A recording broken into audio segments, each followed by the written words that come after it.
Magandang araw mga kaibigan. Pag-usapan pa rin natin ngayon ang viral topic sa both mainstream and social media. Yung pahayag ni VP Sara na hindi siya mag-attend sa pangatlong sona ng Pangulo at self-appointed siya na designated survivor. Okay. So, talagang ito talaga, newsmaker itong si VP Sara. Konting wala pang 10 seconds na nagsalita siya, interview.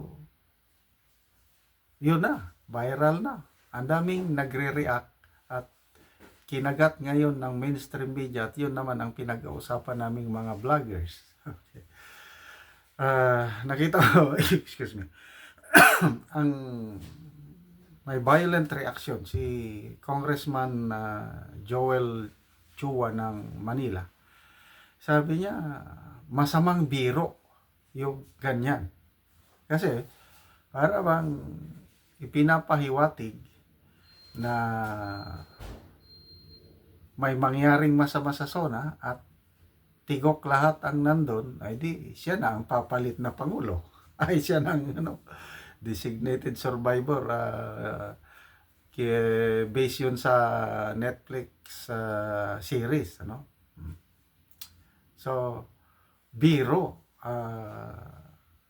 Marami ang nagsasabi na baka biro lang yun. Kasi pala biro si VP Sara katulad ng kanyang ama. Okay, speaking of ama, si PRRD, sinabi niya na alam niya kung nasaan si Pastor Kibuloy, kaya lang hindi niya sasabihin kung nasaan. Secret, sabi niya. Nako, nag-react ang PNP. Pinag-aaralan na daw nila ngayon yung posibilidad na sampahan ng kaso si PRRD, obstruction of justice daw yun.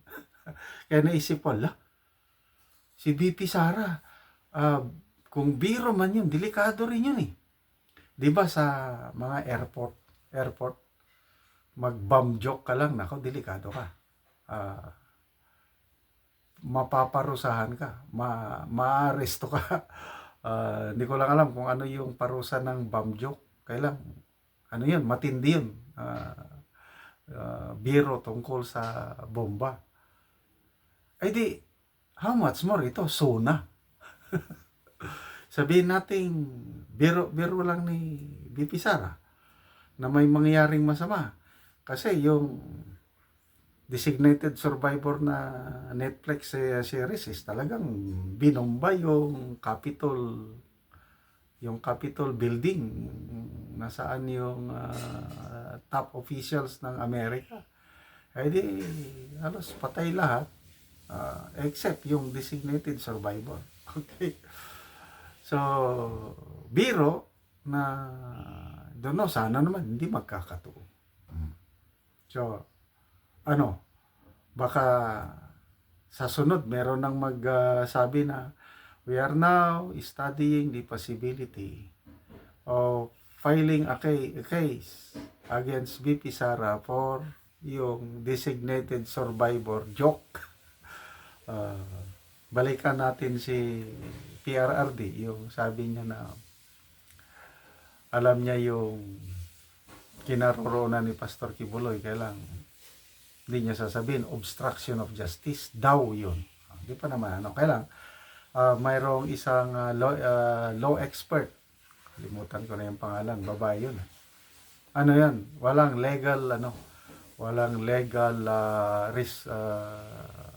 walang pananagutan sa legal si PRRD kasi parang lumalabas na client attorney privilege yun. Kasi ang administrator ng KOJC compounds, yung properties, si PRRD. So, dahil siyang administrator tapos abogado siya, kung alam man niya kung nasaan si Pastor Kibuloy, ay di, hindi siya obliged na sasabihin. Yun ang ano. So, ang meron lang si PRRD yung moral obligation. Kasi dati siyang presidente, dahil fugitive yung si Pastor Kibuloy, it's his moral responsibility to tell kung nasaan yon. It's about moral obligation, but legal responsibility wala, sabi ng isang, I don't know, sa PNP kung itutuloy ba nilang sampahan ng obstruction of justice si PRRD. So dito naman kay BP Sara, sana naman hindi darating yung panahon na nang dahil lang dyan hahanapan nila ng butas at sasampa ng kaso. Kasi nagsimula na ang init ng politika. Kaliwat kanan na yan na demolition job ang mangyayari sa opposing kampo. So ngayon nakikita ko tatlong na yun. Ang opposition lang administration, meron na silang manok sa senator. Tatlo ang opposition ngayon. For the first time. Una, yung traditional opposition, yung liberal. Pangalawa, yung Makabayan Black. Nagsabi na ang Makabayan Black na they will field 12 candidates.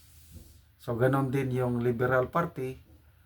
Meron na silang hinahanda na lineup para ilaban sa manok ng administrasyon. Pangatlo, Duterte. Okay. So, sa Duterte, 6 na Tatlong mag-amang Duterte, Bongo, Bato, at si Philip Salvador, 6. So, later on, I'm sure, madadagdagan magiging 12. So, yun. It's a 4-way fight. Okay, dito sa administration, kikita ko yung kandidato nila. Okay, grabe. Nandyan si Manny Pacquiao. Yung maalala nyo nung kampanyahan pa ng eleksyon, grabe si Manny Pacquiao makasira sa mga Marcos. Ipapakulong daw niya si Imelda Marcos. Dami niyang sinabi, talagang paniwalang-paniwala siya ng mga Marcos magnanakaw. O ngayon, alyansa na. Kaya sa politiko talaga there are no permanent friends or enemies. Depende lang yan sa sa Makabayan Black naman, nakikita ko mga kandidato dyan ito na, nagsabi na si Franz Castro. I'm sure Colmenares, uulitin ulit yan. Colmenares, sino na yung isa? Kalimutan ko. Teddy Casino.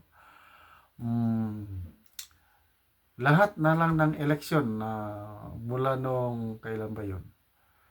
Sumasali talaga sa eleksyon itong Makabayan Black o leftist. Kasi yun nga, dalawa yung struggle nila.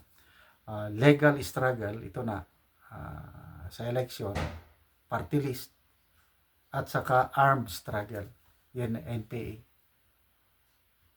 Ang pinaka importante sa kanilang struggle ay itong armed struggle. Kaya hanggang ngayon, hindi nila iiwanan yung kanilang armadong grupo NPA.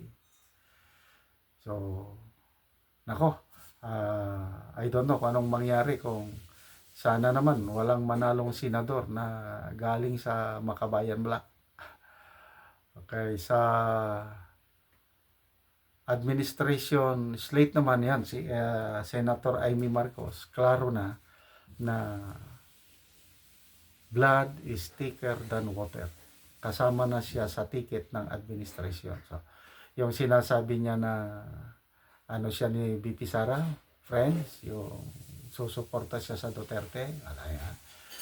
Ako, medyo question mark na sa akin si Senator Amy Marcos. Noong una, palagi kong binoboto yung mga Marcos na yan. Nagkandidatong senador si BBM noon, binoto ko. Kinampanya ko pala kasi hindi pa ako bumoboto noon. Kinampanya. Yan din si Aimee. Kinampanya. Bongbong Marcos nung presidential, ikinampanya. Ngayon, wala na. The end na ng Marcos family sa aming pamilya, wala na. Ang amin is dito na tayo sa totoo, yung may malasakit sa taong bayan, ang mga Duterte.